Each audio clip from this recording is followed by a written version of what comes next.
Hi friends, ഞാൻ സുലിയറ. അപ്പോൾ ഇന്ന് വേങ്ങര കോട്ടക്കല് തിരൂര് മാർക്കറ്റൊക്കെ പോവാണ്ട്. അപ്പോൾ പോകുമ്പോൾ അവിടുത്തെ കാഴ്ചകളൊക്കെ മാക്സിമം കാണിച്ചു തരാം. അങ്ങനെ വേങ്ങര എത്തിട്ടാ. വേങ്ങര മേലങ്ങാടിയിലാണ്. മേലങ്ങാടിയിൽ നിന്ന് കുറച്ചപ്പുറം പിക്കപ്പ് സ്റ്റാൻഡ് എന്ന് പറഞ്ഞ സ്ഥലമാട്ടാ. ഇവിടെ കുറേ വലിയ പിക്കപ്പ്, അതുപോലെ ലോറി പോലുള്ള വാഹനങ്ങൾ പാർക്ക് ചെയ്യേണ്ട സ്ഥലമാണ്.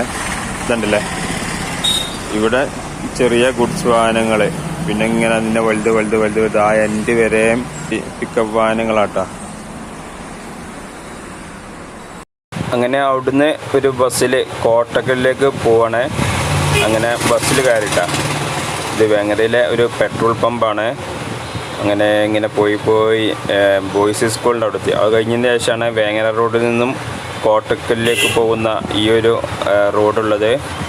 ഇത് കുറ്റാളൂർ ജംഗ്ഷനിലാട്ടാ വേങ്ങര റോഡിൽ നിന്നും കോട്ടക്കലിലേക്ക് പോകുന്ന റോഡ്. ഇവിടെ നിന്ന് ഇനി നേരെ പോവാട്ടാ.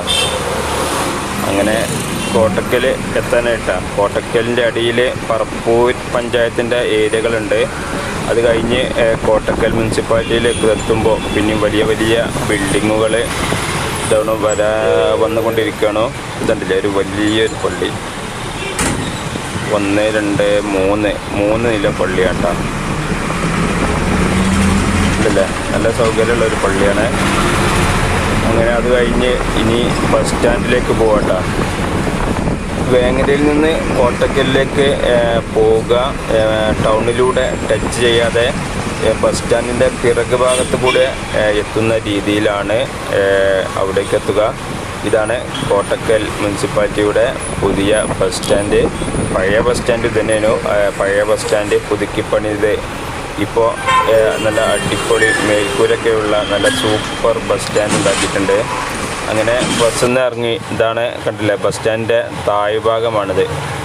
മഴയും വെയിലൊന്നും കൊള്ളാതെ യാത്രക്കാർക്ക് പോവാനുള്ള സൗകര്യമുള്ള നല്ലൊരു ബസ് സ്റ്റാൻഡാണ് കോട്ടക്കലിലേത്.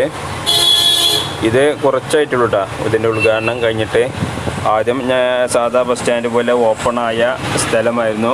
ഇപ്പോൾ അതിൻ്റെ മേലെ ബിൽഡിംഗ് കയറ്റി അടിയിൽ ബസ് സ്റ്റാൻഡും മേലെ വ്യാപാര സ്ഥാപനങ്ങളൊക്കെ ഉള്ള ഒരു വലിയൊരു ബിൽഡിങ് തന്നെ കെട്ടിയിട്ടുണ്ട്. ബിൽഡിങ്ങിലൊന്നും സ്ഥാപനങ്ങൾ ആയിട്ടില്ല കേട്ടോ. അപ്പോൾ അതിൻ്റെ ലേലവും മറ്റു കാര്യങ്ങളൊക്കെ നടക്കുന്നതിലായിരിക്കും. എന്തായാലും ഇപ്പോൾ കടകളൊന്നുമില്ല.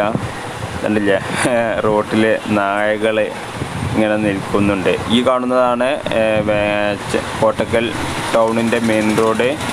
ഇത് കണ്ടില്ലേ, ബസ് സ്റ്റാൻഡിൻ്റെ മുമ്പിലുള്ള ഗുണം ഇതാണ്.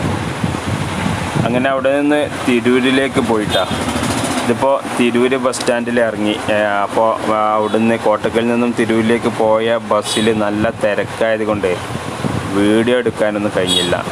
കാര്യമായിട്ട് ഇരുന്ന് പോകാനൊന്നും കഴിഞ്ഞില്ല. അതുകൊണ്ട് വീഡിയോ എടുത്തില്ല. അങ്ങനെ നേരെ തിരൂർ ബസ് സ്റ്റാൻഡിൽ ഇറങ്ങി. തിരൂർ ബസ് സ്റ്റാൻഡിൻ്റെ നേരെ ഓപ്പോസിറ്റ് സൈഡിലാണ് തിരൂർ മാർക്കറ്റ് ഉള്ളത്. നമ്മളെ റോഡിൽ നിന്ന് ബസ് സ്റ്റാൻഡിലേക്ക് കടന്ന് അതിൻ്റെ നേരെ ഓപ്പോസിറ്റ് സൈഡിലേക്ക് പോയാൽ ഇതാണ് ഗൾഫ് മാർക്കറ്റിലേക്ക് സ്വാഗതം. ഇതാണ് തിരൂരിലെ ഗൾഫ് മാർക്കറ്റ്. ഈ ഗൾഫ് മാർക്കറ്റ് കയറുമ്പോൾ തന്നെ ആ ഫസ്റ്റിൽ ഒരു ചെറിയൊരു ഹിന്ദിക്കാർ നടത്തുന്ന കട ഉണ്ടാവും. ഇവിടെ പേഴ്സും ബെൽറ്റും ഉണ്ടാവും. അത് കഴിഞ്ഞതിന് ശേഷമാണ് പിന്നെ ഓരോ കടകൾ, ഡ്രസ്സുകളും മൊബൈൽ ഫോണുകളും ചൈനയുടെ വിവിധ ഉൽപ്പന്നങ്ങൾ, ഫ്ലവർ എന്ന് വേണ്ട ഐറ്റംസ് എല്ലാം നമുക്ക് ഈ ഒരു ഗൾഫ് മാർക്കറ്റിൽ നിന്ന് കിട്ടും. ഇതിങ്ങനെ ഈ റോഡ് മാത്രമല്ല കേട്ടോ ഗൾഫ് മാർക്കറ്റ് എന്ന് പറയുന്നത്. ഇതുപോലെ ഓരോ ഗല്ലികളാണ്. 3 or 4 ഉള്ളിലായിട്ടുള്ള 2 സൈഡിലും കടകൾ, സെൻറ്ററിൽ ചെറിയ റോഡുകളുള്ള ഗല്ലികളാണ് ഉള്ളത്. അതിൽ മെയിൻ റോഡാണ് ഈ കാണുന്നത്. ഈ റോഡ് നേരെ പോകുന്നത് റെയിൽവേക്കാണ്. തിരൂർ റെയിൽവേ സ്റ്റേഷനിലേക്കാണ് ഈ റോഡ് നേരെ പോകുന്നത്. അതിൻ്റെ 2 സൈഡിലും ഇത് ഇപ്പോൾ ഈ ഒരു ഏരിയ നല്ല ഡെവലപ്പായിക്കൊണ്ടാ. എന്നാൽ മറ്റുള്ള ഇതുപോലുള്ള ഗല്ലികളിലൊന്നും കാര്യമായിട്ട് റോഡ് വീതിയില്ല കേട്ടോ. ചെറിയ റോഡാണ്. എന്നാൽ ഇതാണ് മെയിനായിട്ട് ഉള്ള റോഡ്. എന്നാൽ സാധനങ്ങൾ മറ്റുള്ള സൈഡിലും ഒരുപാട് നിരവധി വഴികളാണ് ഇതിലുള്ളത്. ഇതാണ് അതിൻ്റെ എൻഡ്. പിന്നെ ഇവിടുന്ന് ഇങ്ങനെ ക്രോസിൽ ഈ റോഡ് പോകുന്ന മാർക്കറ്റിലേക്കാണ്. ഈ കാണുന്നതാണ് റെയിൽവേ സ്റ്റേഷന്. അങ്ങനെ തിരിവ് പോയിക്കാണ്ട് തിരിച്ച് കക്കാട്ടിലേക്ക് വന്നപ്പോൾ ഇതുണ്ടല്ലേ, കോയിച്ചനയിൽ നമ്മുടെ NHൻ്റെ വർക്കിനും വേണ്ടി കൂട്ടിയിട്ട മെറ്റലാണ് ഈ കാണുന്നത്. എത്ര ലോഡ് ഉണ്ടാവുന്നേ ആർക്കും അറിയാൻ കഴിയില്ല. അത്രത്തോളം മെറ്റലാണ്. ഈ റോഡിനുള്ള മൊത്തം മെറ്റൽ ഇപ്പോൾ കൂട്ടിയിട്ടു എന്നാണ് തോന്നുന്നത്. കണ്ടില്ലേ, അത്രത്തോളം മെറ്റൽ, ലോഡ് കണക്കിന് മെറ്റലാണ് ഈ കൂട്ടിയിട്ടുണ്ട്. കണ്ടില്ലേ, എത്ര ദൂരത്തേക്കാണ് മെറ്റൽ.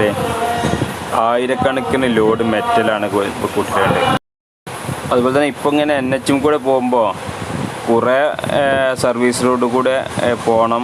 അത് കഴിഞ്ഞാൽ പിന്നെ നല്ല ഇപ്പോൾ റോഡ് ഉണ്ടാക്കുന്ന NHൻ്റെ പണി പൂർത്തിയായ സ്ഥലത്ത് കൂടി ഇപ്പോൾ വാഹനങ്ങളൊക്കെ കടത്തി വിടുന്നുണ്ട്. ഉദ്ഘാടനം കഴിഞ്ഞിട്ടില്ലെങ്കിലും പണി കഴിഞ്ഞ ഏരിയയിലൂടെ വാഹനങ്ങൾക്ക് പോവാൻ പറ്റുന്നുണ്ട്. അതുപോലെ തന്നെ ബസ്സിലാണ് ഞാൻ പോകുന്നത്. അതുകൊണ്ട് തന്നെ ആളുകളെ ഇറക്കുന്ന ടൈമിൽ സർവീസ് റോഡിലേക്കും ബസ് ഇറങ്ങി പോകുന്നുണ്ട്. അപ്പോൾ മലപ്പുറം ജില്ലയിലെ റോഡ് പണിയൊക്കെ ബഹുത്തായിട്ട് മുന്നേറുകയാണ്. ഇതുണ്ടല്ലേ, ഇവിടെയൊക്കെ പണി പൂർത്തിയായിട്ടുണ്ട്. ഇനി ഫിനിഷിംഗ് വർക്കുകൾ മാത്രമേ ആവശ്യമുള്ളൂ. ബാക്കിയുള്ള പണിയൊക്കെ കഴിഞ്ഞിട്ടുണ്ട്. കണ്ടില്ലേ, ഇതിപ്പോൾ മെയിൻ റൂട്ടിൽ നിന്ന് ഇപ്പോൾ സർവീസ് റൂട്ടിലേക്ക് കടക്കുകയാണ്. ആളുകളെ ബസ്സിന് കൈ കാട്ടിയപ്പോൾ അവിടെ നിർത്തിയതാണ്. അപ്പോൾ ഓക്കെ.